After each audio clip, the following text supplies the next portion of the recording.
to make some omelets? Alright. Pete Bulls is going to show us how to make omelets. He's going to pour on vegetable oil.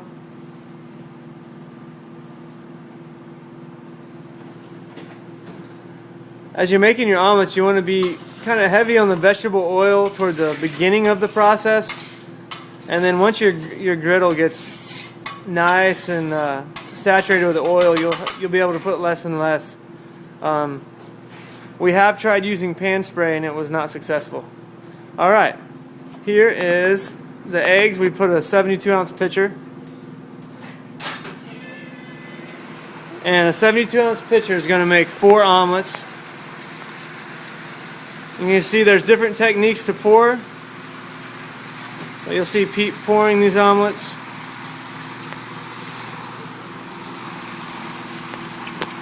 On a 5-foot griddle, you can fit 4 of these big omelets.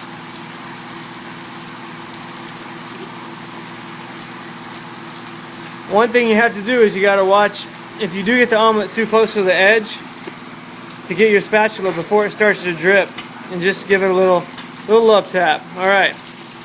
Now Pete's gonna bring over the diced meat. Put on diced meat.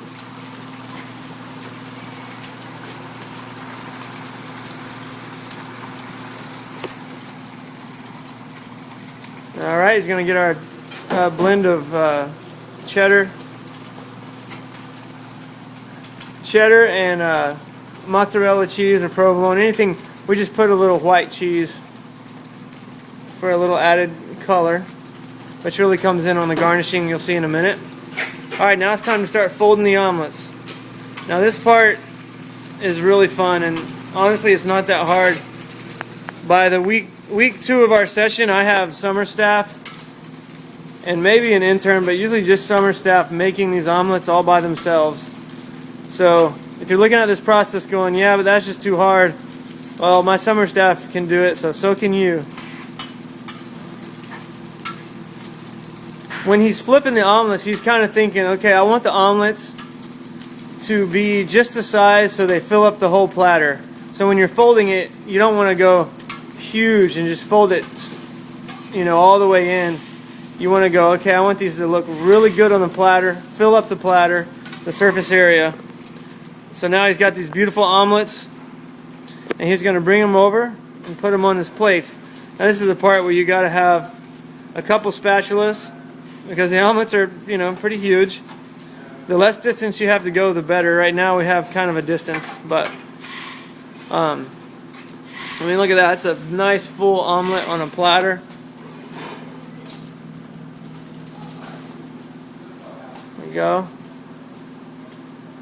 Omelet on a platter. Pete, why don't you, after that one comes off, show us how to garnish these over here, and then that's another key to these omelets. These omelets are not going to go out the door like this, because that's pretty plain and boring. So what we did is that we didn't put a ton of meat. We put enough, but we didn't put a ton. We're going to put more meat on top. That's both as a garnish and as a, just getting more meat on the plate. He's also going to come back and throw cheese on there. And this is where it's key, I think, to have white and yellow cheese, because that white cheese and yellow cheese will melt on top and it'll really make them look sharp. This is how we do it for first, and that's how they go out the door. Sometimes when an omelet's just too big, right here you'll need to tuck it under. But really the fold, Pete folded that one a touch big, but there you go. He can fix it easy. But you try to fold it so it looks like that on the platter. Here's how we do seconds. That way they're easily cut in half for seconds. Garnished in the warmer. And ladies and gentlemen, that's omelets, and that's Pete Bulls. Thank you, Pete.